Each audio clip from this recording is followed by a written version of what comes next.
What's up, everybody? This is your host with the most, Philly Jim, coming at you guys for another episode of the Linc'd In Podcast.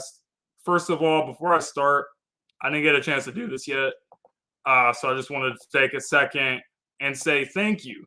Thank you so much to everyone involved that's been a part of this channel, whether it's been collaborations, whether it's been, just people been subscribed for a very long time or new subscribers, whatever.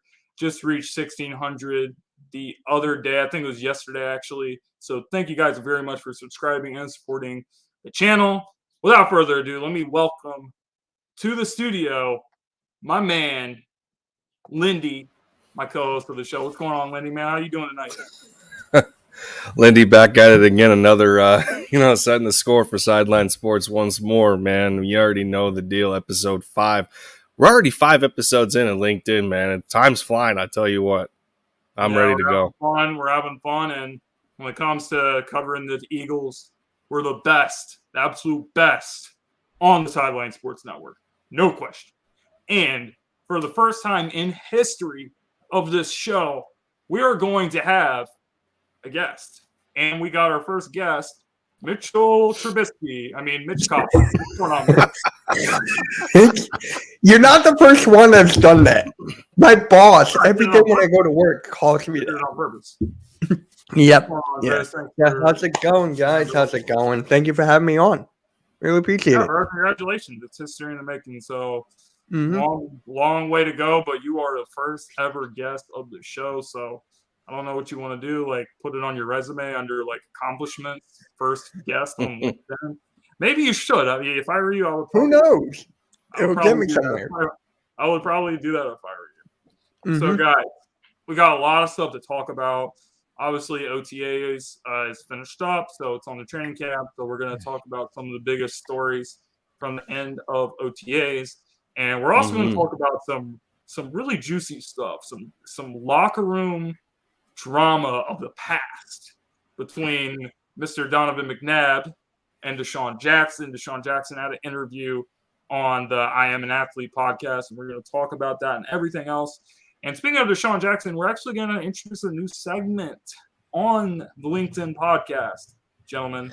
So this segment is to all my people that watch the Gauntlet and know we do NFL Player of the Week and different players throughout history. It's going to be kind of the same concept, but Philadelphia Eagles players, and we're just going to look at their career with the Philadelphia Eagles. And our first choice is Mr. Desean Jackson. I thought it would be fitting to use him as the first player of the week, Philadelphia Eagle player of the week for us. Obviously had a great career with the Eagles. And the biggest problem that we had with him was probably when he got cut by Chip Kelly. There was, all this accusations about being in gangs and everything. And they got rid of Desean Jackson after he had his best season with the Philadelphia Eagles. And ever since then, whether it was Washington or the Tampa Bay Buccaneers, Desean Jackson will always go off against us. For his career with the Eagles, he had 6,517 yards and 35 receiving touchdowns. He was also a big play threat on special teams. We all know about the game-winning touchdown that he had against the New York Giants in that amazing comeback in 2010. But for you guys, we'll start with Mitch. Since Mitch, some of your best memories of Desean Jackson, what really sticks out to you when you're looking at his career? Well, first off, I gotta say Miracle in the Meadowlands, am I right? I think that's the first one that comes to everybody's mind. I was just watching a highlight before I came on here, and I'm just like, bro, you can watch that every single time, and it's just like insane. Absolutely insane. And there's actually another one. He dropped the football at the 1 yard line. Now, I know it's not a good thing, but he learned from it because he hasn't done that ever again. So That's the way I look at it. It's like you made a mistake in rookie year, learn from it. Andy Reid gave you the business, and then you just haven't done it again since. So that's how I look at it. And every single deep ball that he caught, because he's the best deep threat in the game's history. So that as well. touchdowns over 60-plus yards in NFL history, more than Jerry Rice, more than Randy Moss, more than anyone. Mm-hmm. Go ahead, Lindy. I mean, there's if you want to make the argument as him, being the greatest deep threat ever, you're not going to be looked at crazy if you do so. I as much as I want to put Miracle in the Meadowlands number 2 up there as well, I think that's the easiest one to go to for me. I love him being a part of that very first opening drive touchdown in the Monday Night Massacre. Speaking of Donovan McNabb. So, I mean, there's that memory. There's the memory of him coming back to Philly in 2019 and helping out the former franchise quarterback here, who's a Washington Commander. Go figure. Almost the same kind of story if we're talking about that. But no, I mean, we had such high hopes for the return of D Jackson when he came in, and us going into halftime down 17-0, and then third quarter comes around, and Carson hits him for 2 bombs down the field, really abusing Josh Norman, just plays like that. Or even with Jalen Hurts, finishing out his rookie season, if you will, hitting him for a bomb against the Dallas Cowboys, who he always seems to abuse with those kind of explosive plays. I mean, yeah, no kidding, man. But no, I just he was easily one of my favorite players growing up. Between him, Shady McCoy, Jeremy Maclin, Brent Selleck, the list just goes on for offensive weapons that we were, very appreciative of. That sometimes we felt that we didn't deserve those kind of players, but he falls into that category very easily. Yeah, there's not many Eagles fans that would say they don't love Desean Jackson. Very explosive player. Mm-hmm. I also think one of my favorite games is the Raiders game in 2013. The game that Nick Foles had 7 touchdown passes. Yep. I just remember Desean Jackson catching that pass. He goes all the way down the field for a long touchdown, and he's just like dancing into the end zone. That's definitely one of my underrated performances by Desean Jackson as well. But speaking of Desean Jackson, gentlemen, without further ado, let's get into the drama that happened this week. Really want to bring this up. Really want to talk about it. We talk about a lot of news and things on this podcast. But you want to know something, man? We're gonna talk about this stuff too, because this is very prevalent, in my opinion. So Desean Jackson was on the I Am an Athlete podcast, which is hosted by LaShawn McCoy, hosted by Brandon Marshall, and Pac-Man Jones. I think those are the 3 guys that were interviewing Desean. And Desean brought up that Donovan McNabb apparently was talking about him behind his back to teammates, saying all this stuff about, well, I don't think he deserved to be in the Pro Bowl, because at the time he was the first player that was starting.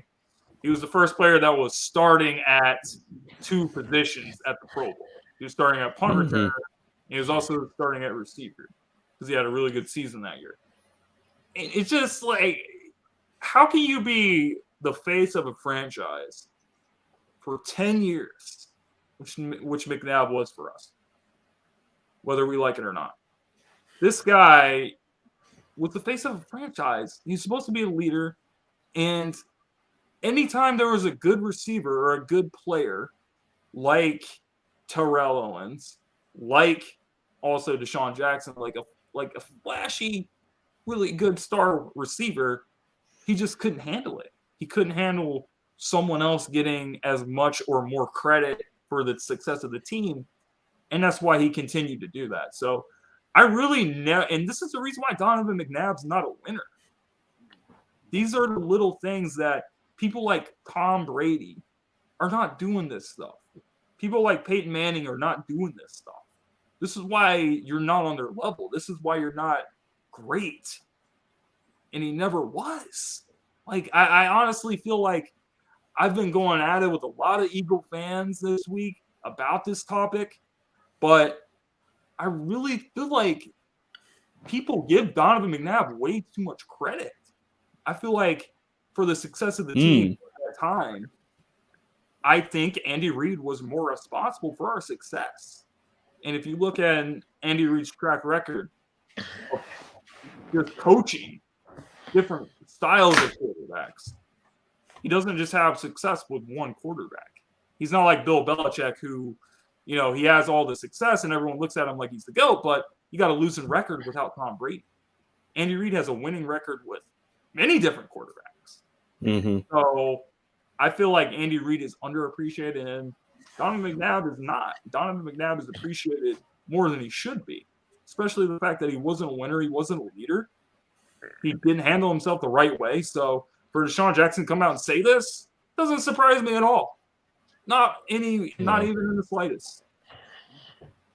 I mean, just look at the coaching tree that Andy Reid was able to, develop over the years of being, in the Eagles, and whether it was, like Sean, guy like Sean McDermott, who has had some pretty good success over at the Buffalo Bills, and the list just goes on and on. I mean, it's not too, I don't know if it's to the level of the Belichick tree, but I think that's one thing that goes underrated when you talk about a head coach who is able to create other head coaches who have been successful in the NFL and stuff like that. And and going back to this McNabb situation,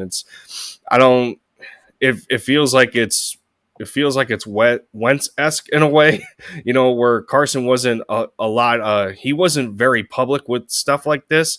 It was more internal than external, and trying to keep stuff in house or in his mind of, fabricated fantasies or, whatever, how he thought himself as a quarterback.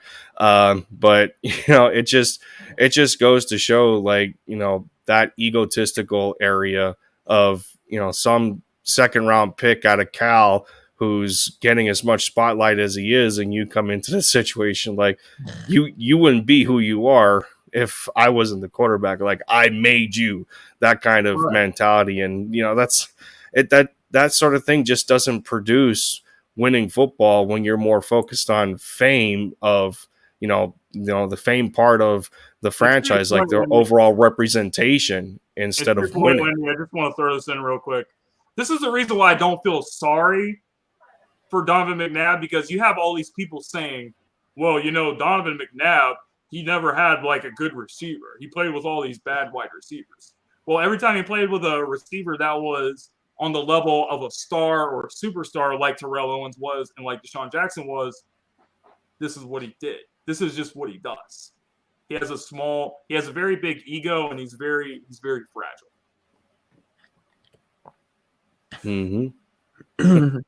Mitch, you got anything? Yeah, it's actually, once I heard this, it kind of shocked me in a way, because I grew up with Donovan McNabb being, the guy. That's when I started watching the Eagles and all this. So just hearing this, getting behind the scenes taste, it's shocking to me. It really is. But after doing some more research, he's actually known for this kind of stuff. So it's just like, it is what it is. But you can't do that to one of your teammates. You're perhaps one of the best players on your team, especially for the first time being a Pro Bowler in two different positions. Name me another player that's done that. I can't think of anything, honestly.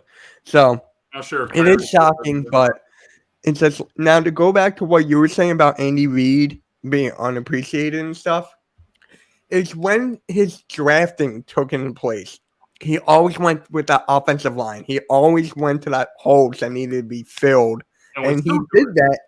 And then McNabb just like fumbled the bag. He threw up in the Super Bowl. I mean, come on now. What's going on, guys? That's good to know, ECG. Appreciate it. I'm still getting used to this. Yeti, but it's fantastic, man. Thanks. It definitely sounds way better than. I know. Sound quality on this show is really good now. So right. But Mitch, to your point, Donovan McNabb was definitely known for having these type of issues. And just like I said, I just don't think that he had the makings of. He didn't have like the good intangibles that you see the great quarterbacks in history have. Like the leadership of Tom Brady is just unbelievable. The competitiveness. He just didn't have all those qualities that he needed to have to take this team to winning a Super Bowl. So it's not really too surprising that we heard all that kind of stuff. Dude, it's a shame. Just imagine more than 1 year of Donovan and T.O. if somebody was able to keep their mouth shut. just imagine. I mean, they were on another level that year together. It was ridiculous. Who remembers Mr. Fireman, a.k.a. Danny Watkins, first round? Yeah. Just imagine if he didn't throw up in the Super Bowl. Just imagine that. Yeah. That was a major reason why we weren't able to beat the Patriots. And, it was a wasted performance by Terrell Owens, who had over 120-something yards in that game. Broken ankle. Yeah, I was going to say. Yep. So I'll always be sad for that year. But at least 2017 had. I've done music and worked at music studios for years. Your mic definitely sounds very good. Wow.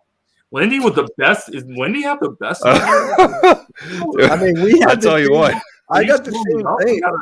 I gotta step Don't my we game. all have the Yeti? Like, I gotta step my game up.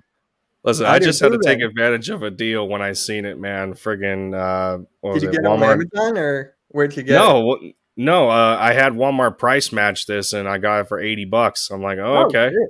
yeah. I got mine on Amazon for like 130 or something. 100, I think. 30? 100. Mhm. Yeti? Mm-hmm. One of these? Yeah. I think Yeah. it was like around the same I price. used to have the blue snowball. I used to have that back in the day. Nah, man. These are the best mics. They're not like too expensive.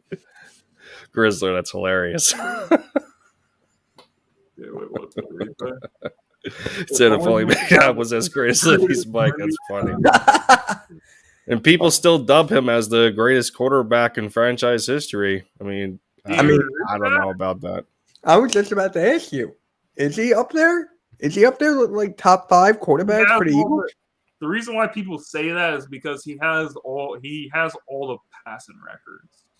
Right. But to my point earlier about Andy Reid, I'm gonna throw this. Yeah.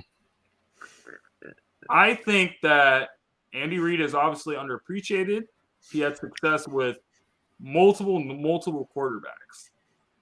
Mm-hmm. In my opinion, I think just on pure athleticism and ability to play quarterback, arm strength, arm talent, I'll take Randall all day. I actually feel that when we have The Randall, ultimate weapon. we were wasting his talent and abilities. But Buddy Ryan doesn't know anything about offense.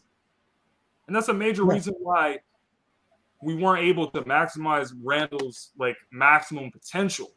If you put him with Andy Reid, who is known for that, taking whatever quarterback he has, he maximizes their full potential.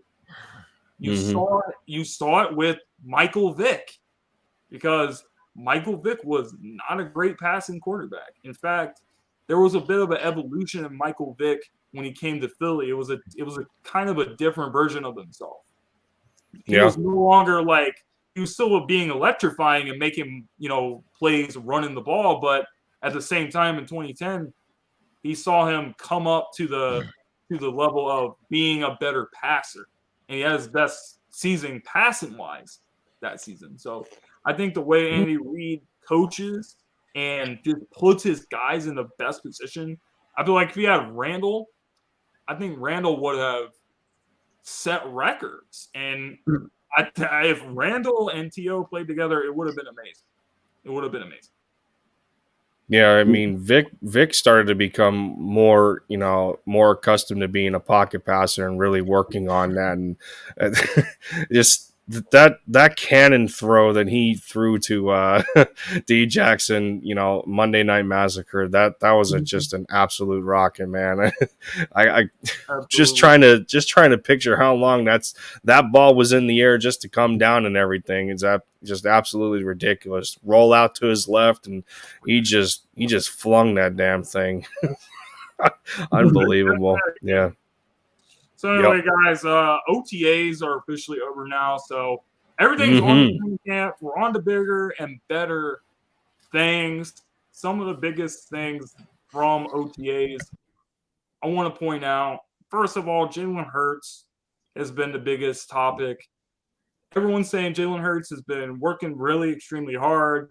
He's got a different throw motion. He's got different footwork.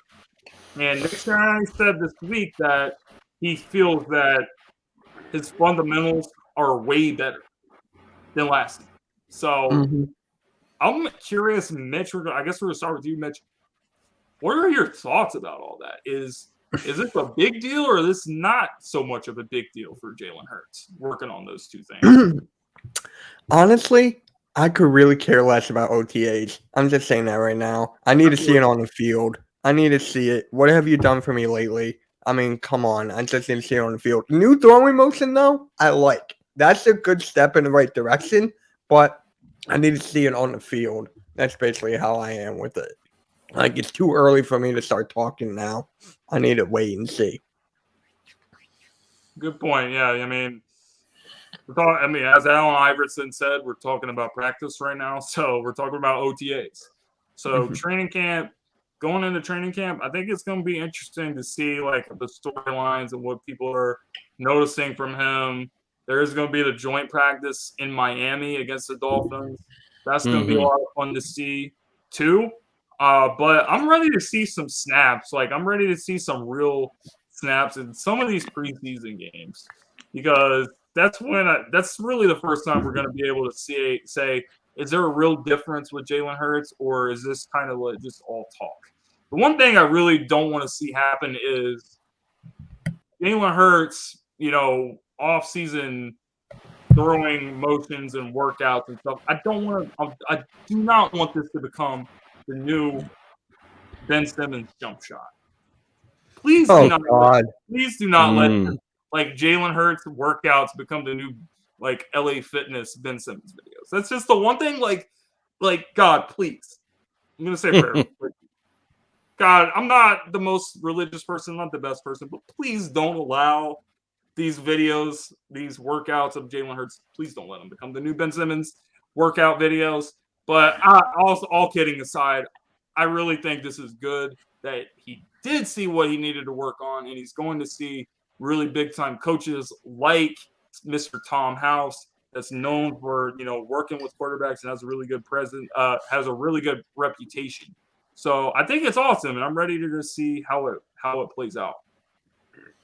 Yeah, I mean, there's still a level of context to it all, and when you start from OTAs and then you get into training camp and then preseason games, it kind of, you kind of start at the bottom of the level and you continue to work your way up. So I mean, I don't want to be in an attitude of pump the brakes. Although I'm not in disagreement with Mitch where he wants to see this on the field, but in relation to the workout in Cali, I think Dallas Goedert was out there, catching passes with Jalen Hurts as well. For what we seen last year, there were some miscommunication issues and just some overall passes, that Goddard was supposed to catch. And, we know some of those and have questioned Dallas at some point in time. And like, dude, you just got an extension. You got to start catching these passes. And well, that was probably a part of it. He's putting in the work alongside his quarterback to get some better chemistry going along there. And, and let's be real here. OTAs, none of them were mandatory. None of the minicamp was mandatory. All 6 of them, I believe, were voluntary. So we had a mixture of different players there getting some work in, and I think it's more important to know that Jalen Hurts was there getting some work in preparation for when minicamp starts, because let us remember that's when that's when the roster cut downs begin. So, and this isn't to say that Hurts is, that he's on the bubble or anything whatsoever. I mean, let's be real. Gardner Minshew and Carson Strong are not beating him out for the starting job.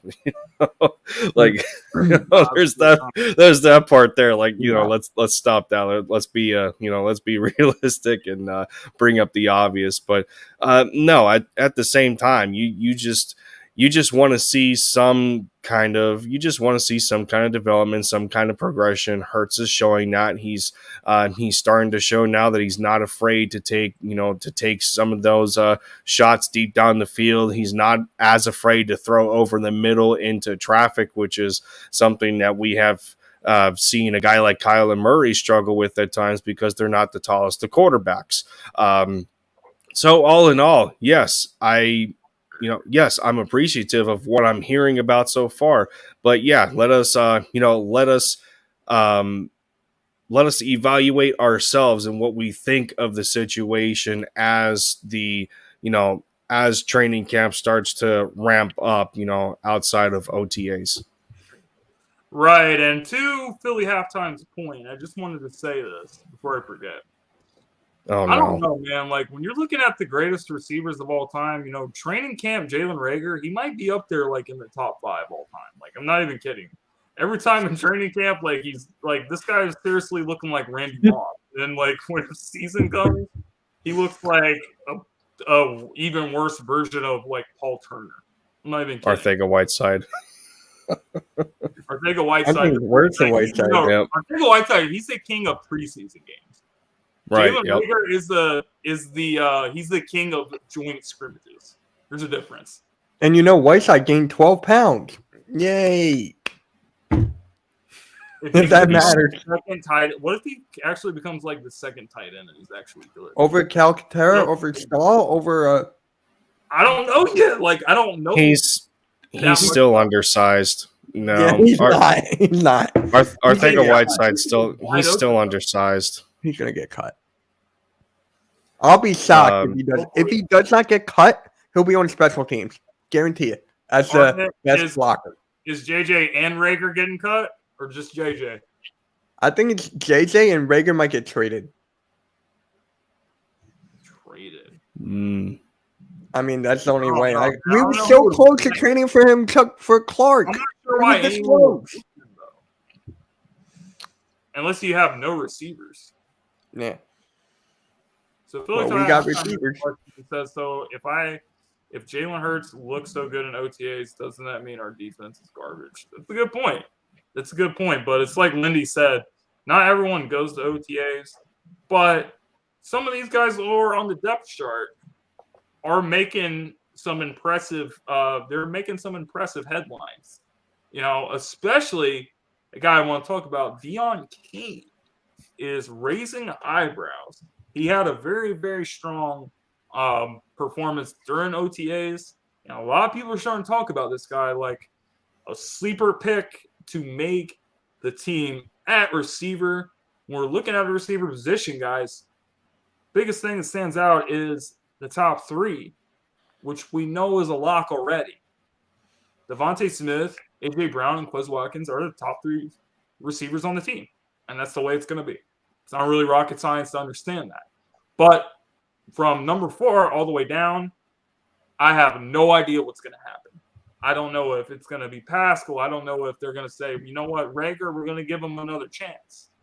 Because I'm not going to say like Rager's going to light it up or anything, but I'm feeling a little bit of Nelson Aguilar syndrome here. Because we did say all the same things about Nelly that we're saying about Reagor right now. And then when he didn't have all the attention on him, basically kind of being buried deeper on the depth chart, with Alshon and Torrey Smith coming in, he actually had a resurgence. Greg Ward's still there. John Hightower is still there. So it's going to be a wild competition. And Deon Cain, if he carries this momentum that he has right now and carries it into training camp, has a very strong training camp and preseason, there's a possibility there could be a shakeup on this roster, and he could make the team as the 4th or 5th wide receiver. Mm-hmm. No, does that mean our defense looks like garbage? No, that has nothing to do with it in terms of OTAs. I mean, when you're only running 7-on-7s, even if it was 11-on-11s, but more, more in the talks of 7-on-7s, the defense is already at an advantage because Hurts is not dealing with the pass rush, so he can just pick whichever receiver is getting open first. So I mean, in talks of defense, that has nothing to do with it. But in regards to Rager or Whiteside or whatever, when we're talking about the receiver position, I don't know if a guy like Jalen Rager is going to be a lock to stay on this team when you consider the amount of receivers that they have brought in the first place, whether they're camp bodies or guys coming off of free agency, and Britton Covey and undrafted Devon Allen, that Olympic speedster. You brought up Zach Pascal, Deion Kane starting to make some moves in the OTAs, showing himself, getting some exposure. John Hightower's getting exposure again when we kind of put him to the wayside, that he wasn't doing anything. So I think it would have been a little bit different if we weren't adding as many bodies as we were, because, the more players you add to a group, the more competition there's going to be. So, and especially with us investing in a first round pick in Rager, and for it to get to this level, this is another test for him. Like, trying to figure out, do you want to be here? Like, what is your role? What is the role that you want on this football team? And, and I understand that he has gone through a pretty darn tough time, and I get that, and I get everything about it. He needs to put time aside to let himself heal mentally from the losses that he has suffered. But when it comes to your profession, do I think that this is a last resort for him? No, not to the level of Arcega-Whiteside, because Rager has not gone through a positional change to where I think the story would have been different. But I think ultimately he is on the clock in terms of being a Philadelphia Eagle instead of being an NFL wide receiver. So straight up, tell me right now, yes or no, is Rager making the team?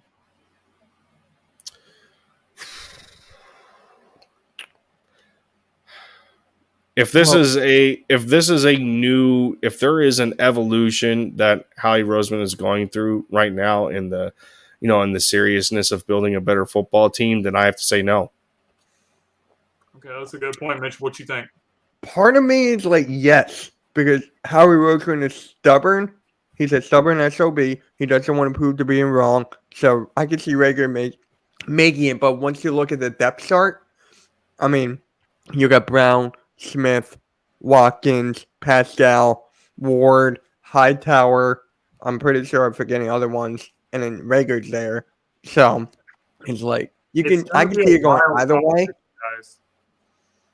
I feel like if I'm Jalen Rager, like what I just said about Deion Kane, that's scary for him. Because I think he was already even up against a little bit of a daunting task with Greg Ward, Zach Pascal, all these guys, John Hightower, Britton Covey, what's the kid? Well, Devin Allen that they brought in, because that's like the big thing. Like special teams is where Rager can separate himself. But those two guys that I named, Covey and Devin Allen, they were brought in specifically for special teams.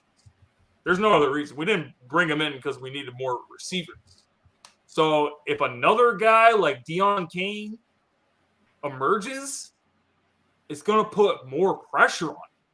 And I don't think he can handle the pressure. So I also don't think he makes the team. Unless it's like you guys say, the only way he makes it is if Howie Roseman's like ego, he was a first-round pick. That's the only way. It's not going to be based off of his play or being the best player for that position. He ultimately just needs to find a weakness in the depth chart. And when you're talking about the players that you have in here right now, A.J. Brown, you can play anywhere. Devontae Smith, you can play anywhere. Quez Watkins, you can almost play him anywhere. I think he's more relegated to just a speedster role. Put him at the Y. He can play a little bit in the slot. You can put Greg Ward in the slot. Deion Kane has been making plays out of the slot. And with him not being there at OTAs, I don't know if it's that big of a deal. But when you get into training camp and everything, and you're already seeing some guys, lining up back there in special teams for a kick and for kickoff and punt returns, and Rager's not out there, and you're seeing Gainwell and Ward and Boston Scott, and then I think Jason Huntley was even out there for a little bit too, working with the offense as a receiving back. So I mean, time is running out for him, and like I said, the only way I think he's going to have a shot is if he finds a weakness in the depth chart to where he gets put in a position that he's going to be comfortable with and making the most positive plays. But it's not looking like it right now. Who's going to do the punt returns? Is it Allen? Is it Devin Allen? Devin Allen said that he's the fastest guy on the team. He said that he tried to bet Darius Slay $10,000 to race him, and Darius Slay wouldn't. Darius Slay's supposed to be the fastest guy on the team, so if he doesn't want to, I thought it would be Watkins. No, he's not faster than Quez. Yeah, I mean the guy was in the Olympics. Really. The guy was in the Olympics. No, I thought he would have bet. Yeah. Slay. I thought Watkins should be faster than Slay. You think no? So? I think it's pretty close. I think it's pretty close. I mean, it's pretty dang close. Darius Slay, what he can do, like he's all those touchdowns he scored, especially like that fumble, he reversed field. Mm-hmm. He's super athletic, and then he just has like that burst. Like I actually think Slay could play offense. There's stamina involved in there too. We should actually get him like a couple plays, I think. Yeah. Now I've been hearing that Watkins is actually faster than Tyreek Hill. So I don't know about that. If that's correct, then Watkins is definitely faster than Devin Allen and Big White Slay.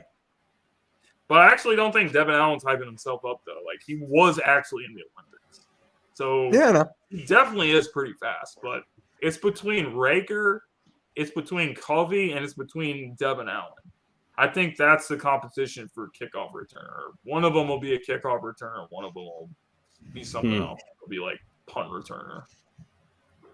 I can't tell you to halftime's comment. I'm going to be returning punts and returning kicks, if that makes sense. I can't tell you to halftime's comment that I do think Zach Pascal is going to make it. He was primarily brought in here in part of the positional change to Arcega-Whiteside, where Pascal he's more of a physical receiver, much like AJ Brown can be. Especially in red zone packages, because that's what we were looking out of Arcega-Whiteside. But due to the positional change, you need somebody to replace him, even if you can't have your first stringers on the field for the entire game, and you want some different packages in there. That's where I think a guy like Zach Pascal comes in and makes some plays. So I do think he would make it in that wide receiver one. And some other stuff I want to talk about the end of OTAs. Fletcher Cox has been one of the biggest other stories that not many people are talking about. Jordan Davis drafted in the first round. Jordan Davis says, he thinks he can be an every down lineman. He said he expects to play a lot as a rookie, even though he's got Hargrave, he's got Cox in front of him. And people are kind of like pointing to the end of Fletcher Cox with the Philadelphia Eagles. With that, Fletcher Cox says he wants to stay in Philly. He doesn't want to, go somewhere else. I think that, in sports, we got to accept the fact that as much as the player says, they don't want to leave or whatever, they still leave at the end of the day. And at the end of the day, there's a reason why we took Jordan Davis in the first round. It's the reason why we traded up to get him.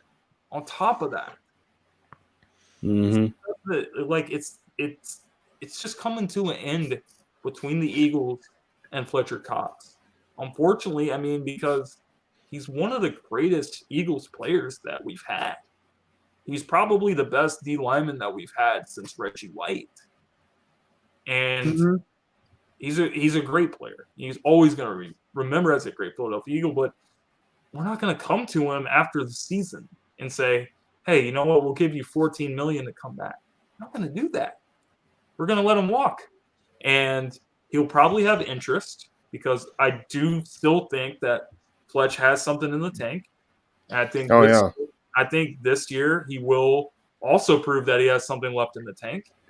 And the only scenario that he comes back is if he's willing to take less money. But in terms of what he brings to the team, I think it's absolutely amazing for Jordan Davis. I think Brandon Graham and Fletcher Cox, those two guys in particular have been around and they've seen so much and they've experienced so much that it's kind of like an extension of another defensive line coach or two additional defensive line coaches that's going to be coaching Jordan up. So I think it's wonderful, but I just, beyond this season, I just don't think Fletch is going to come back to us.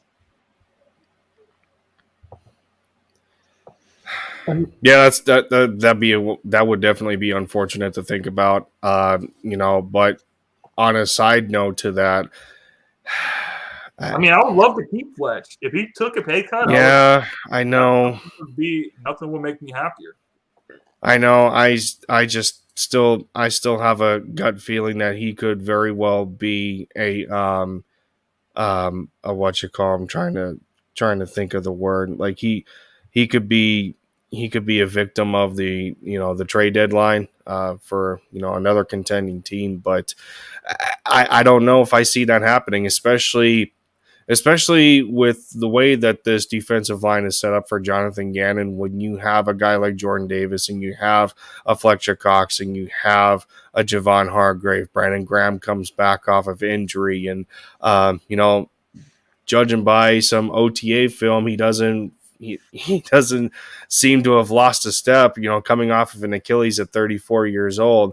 And with the way that they're set up right now is that, they can keep their bodies fresh a lot more often than they were able to, just because the depth is just growing and growing. Like we're not even talking about guys like Milton Williams. We're not even talking about guys like Marlon Tuipulotu, who was nursing a hamstring injury as a 6th round pick out of USC, who was supposed to be a very good run defender. And that's what a lot of people are trying to aim Jordan Davis primarily as one of those, run defending nose tackles. And I don't know, when you pair him with Fletcher Cox, to where Jordan Davis is essentially a 2.0 of said player of your football team, I mean, that's where the ultimate advantage comes in. And then if you have the capability of having all three of those guys on the line at the same time, I mean,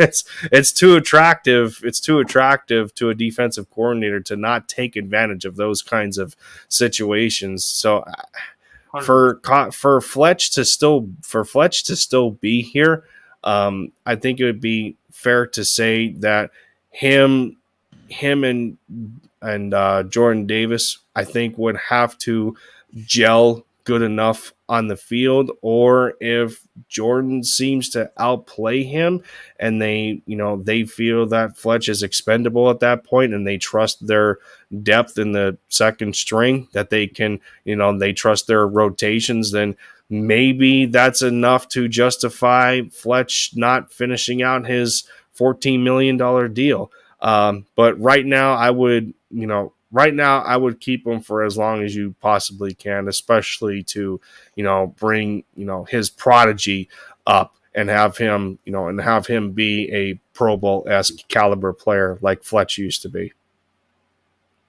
Mitch, what's your thoughts on that? Do you see Fletch? What do you see happening with Fletch? Do you think he's going to bounce back this season and, potentially get traded, or do you think the team's going to keep him around? And then going into next year, do you really think like this is the end of the era of Fletcher Cox being with the Philadelphia Eagles? I mean, they're looking forward to the future. That's why we traded up for a guy like Jordan Davis. I mean, we're just preparing just in case if Fletcher Cox does leave. But he said he wants to stay in Philly as of right now. That could change. What if Jonathan Gannon has him on the screen again? I mean, anything can happen. So you just got to take it with I'm not taking this with a grain of salt. I'm just saying, yeah, we just got to keep him. And can you imagine if he retires and then he becomes like a coach or something? That would be cool. I would love to see that and just keep mentoring Jordan Davis throughout his whole career. That would be nice. But I just don't see Jordan Davis outperforming Fletcher Cox. Now, can you see Jordan Davis outperforming Hargrave? I can see that. Not in the first year, of course. Not in the first year. No, not yet. No, it's too early for that. His conditioning is not very good. So how long can he stay on the field without getting gassed? Because when it gets to the fourth quarter, that's when we're going to need like those type of impact plays that we traded up to draft him to do. So that concerns me a little bit.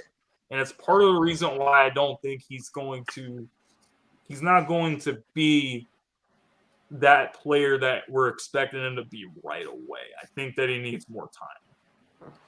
Yeah, I think the idea going forward for Jordan Davis is, to have him on the field with Fletch, especially in run fits, to where you have the best of, to where you have a carbon copy of Fletch on the field with him at the same time, and to really just to try and really smother an offensive line and give them no room to run the football when the opposing offense is trying to establish some sort of yardage gained on first and second down. And that's why you leave, those are the kind of packages that you would want Jordan Davis to be out there with Fletch. And then, you can adjust it a little bit if you want to go full pass rush. And if you're worried about the conditioning or whatnot, you kind of elevate his snaps, week to week, or a good gauge of that is preseason games. See what he can handle in X amount of time, until the regular season games actually begin. But I think to best benefit where you can get the most out of Jordan Davis right now, especially on run defenses, to pair him out there with Fletcher Cox and Javon Hargrave and really go after that offensive line. And then further down the road, if you feel that he's in a more comfortable position to want to take on some pass rush responsibilities, and if you set the opposing offense in a third and long situation, if the first two downs are successful, then so be it. But yeah, I don't want people to overthink it. Just you kind of set him up where he's supposed to be as of right now, and then just ride that wave, continue the development going forward in that regard. Jeremiah says maybe we can make a nice playoff push and attract Fletch to stay and get one more before his career is over. Well, sure. How old is he again? How old is he? He's 32. Yeah, he still got like 2 or 3 more. He got 2 years left. So here's what I want to throw out there, because Hargrave's contract is also coming up. Mm-hmm. Yeah. So who do you guys see having a better season then? Cox or Hargrave? That's my first question. I think Hargrave, wasn't he top 5 last year as a pass rush and tackle? I know he was up there as a DT. In the beginning of the year. I thought he was top 5 last year. Once he started getting double teamed, he wasn't getting as much sacks and stuff. Well, that's part of their. So Linda, you're saying Hargrave, okay? Mitch, yeah, I would say Hargrave on that one. Yeah, just the benefit of having Fletcher Cox and Jordan Davis on the field at the same time, really taking, really attracting the majority of your pass protections or run fits, whatever the case may be. I mean, that was a lot of what Hargrave was able to thrive on. And in part the edge rushers as well. But nonetheless, I would think Hargrave would still have a better year. I'm gonna go with Hargrave as well. He's younger. He showed that he wants it last year, and he was getting double teamed. So he's gonna learn past the double team. I feel like he's gonna go even better. Yeah, I gotta go Hargrave as well. I got you. For me, guys, I gotta disagree with you here. I think that Fletch. Well, good. That would make the show interesting. I think Fletch is gonna bounce back. I think that the biggest thing that's gonna help Fletch is having a much upgraded team around him. Not even just at the D line, not even just pass rushers. Hassan Reddick is probably one of the best moves that we picked up this offseason. Mm-hmm. Hassan Reddick that's fair. He's gonna make life hell for opposing quarterbacks.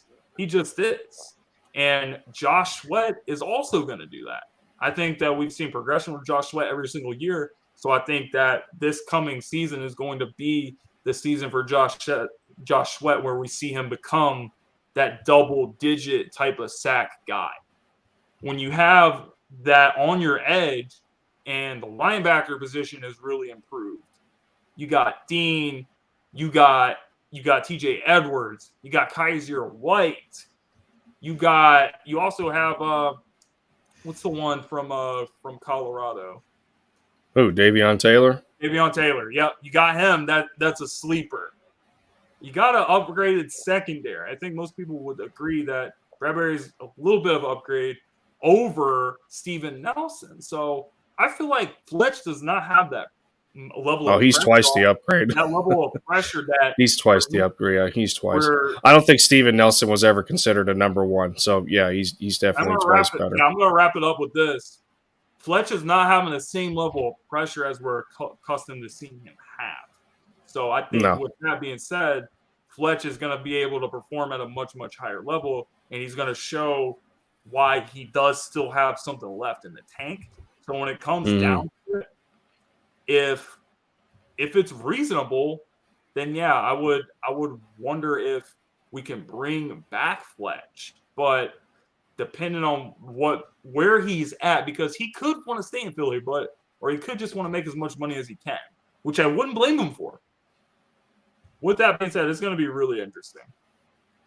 No, he alluded to some of the struggles that he had last year, especially after the injury to Brandon Graham. And one thing that's important between a defensive line is communication. So when BG goes out, he has he's in there trying to work with Josh Sweat, and those guys week to week are trying to get on the same page, and in that kind of communication, and in terms of shifts and what the overall play call is, and that's something Fletch has talked about, I think, in his last press conference. But I mean, that's one thing I think goes in your favor when you prefer Fletcher Cox over Javon Hargrave. Being that Brandon Graham is healthy again, and that's been Fletch's running mate for how many years now? Like the two of them, they're how they click is second to none, and Fletch has said exactly that in his press conference as well. Like that's when you talk about something like that, it's invaluable to a defensive lineman between an edge rusher and a D tackle. So being that he has his running mate back, and you have the additions as well, the other additions as well on that defensive line, and then you bring in a Hassan Reddick, and you blend him in with a Josh Sweat, who everyone is hoping to take that next step. And I get it for what it's worth. Mr. It's Always Him is here again, and Derek Barnett. For what it's worth, maybe in a lesser role with fewer snaps, he starts to contribute a little bit better. The pressure's not on him as much for these roughing the passer calls. And so I don't know. I'm trying to be positive about it, but nonetheless, you can still make a good case for Fletch over Hargrave. But I don't know. I think Hargrave's just a little more explosive in attacking the quarterback. We'll definitely have to revisit this once we get into the season. So Grizzler says, I keep forgetting that we signed Reddick. Is that a good thing since it shows how many great pickups we've made this off season? I gotta say that Reddick might be my favorite pickup that we picked up this season, because this is a dude that has a super high motor and he wants to ball out. Don't forget that he's a local guy. Don't forget that he's from the area. He's from New Jersey, actually, but he's basically right there from the area. He went to Temple, and for those that don't know, Temple plays their football games in Lincoln Financial Field. So this is a place that's very familiar for him. And playing in front of his hometown, so to speak, he's going to show up and show out. Reddick's my favorite move. I love the A.J. Brown move. I love the Nakobe Dean in the third round. I love what we've done. But Hassan Reddick, I think, is going to take the defense to the next level.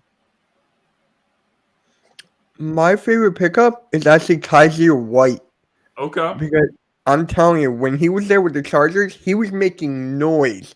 I was shocked when we got him. I was like, there's no freaking way we got Kaiser White too for that small of a contract. Like, god dang. Leading tackler on the Chargers. Huh? He was a leading tackler on the Chargers last year too. Yeah. Yeah, of course. 5 tackles or something. I loved it. That was my favorite pick other than a A.J. Brown trade. Okay. At least they weren't Alex Singleton-esque leading in tackles. At least they have more tackles. I'm happy Nate Gary's not the starting linebacker. At least why did you bring him back into this conversation? You went from Nathan Gary to God, and Kaiser White and T.J. Edwards. I mean, the White Snake. They had more tackles than Ryan Kerrigan. Oh God. Ryan Kerrigan. Yeah. All right, guys. We got some people in the chat. Make sure you leave a like on this. If we get this episode over, let's say 25 likes, then I will wear a Nathan Gary jersey some point during the season. I will wear it. We get over 25 plus likes. So let's get that number right now. Then let's get that number up. Share it out. 25 likes. I'll wear a Nate Gary jersey. Oh, I already did. There's 11 likes right now. You guys can screenshot this, screen record it, whatever you want to do. But Mitch, thank you for being a guest. You were an awesome guest for the first guest. I appreciate your time. I just want to give you an opportunity to, shout out anything that you want to do, or anything that any podcast or anything that you're involved in right now. All right, because there's a lot of stuff. I just partnered up with the #1 Philly sports network, the Painted Lines. I'm a part of the Sixers Roundtable every Thursday. Wow. So I just love doing that. I'm starting my own network called The Hard.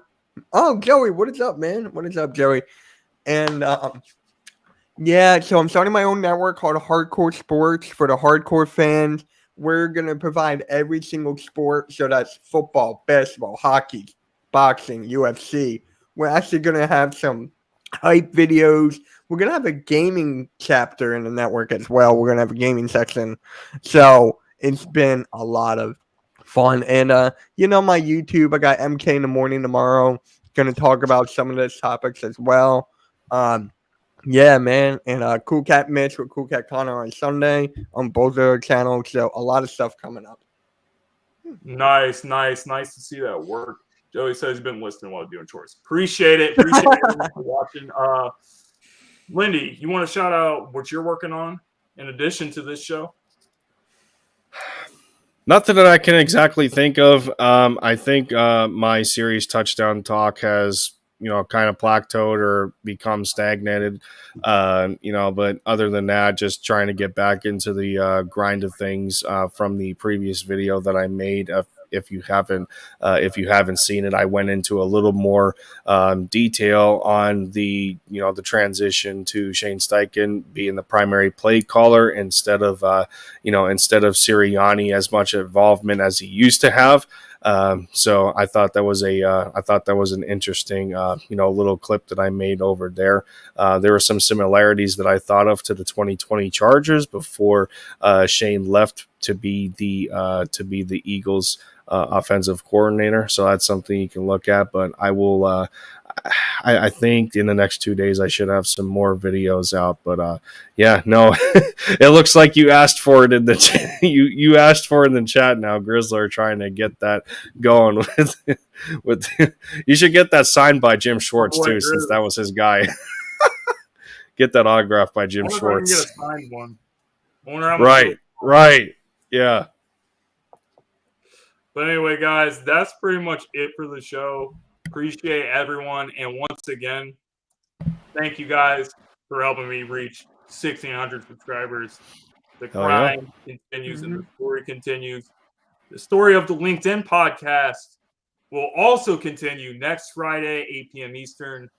And keep your eyes out. Keep your eyes open, because I have a major announcement coming for the Linc'd In podcast that should be already in the work. It's already in the works now, but we should officially have something going by the time we have our next show. So without further ado, appreciate you guys.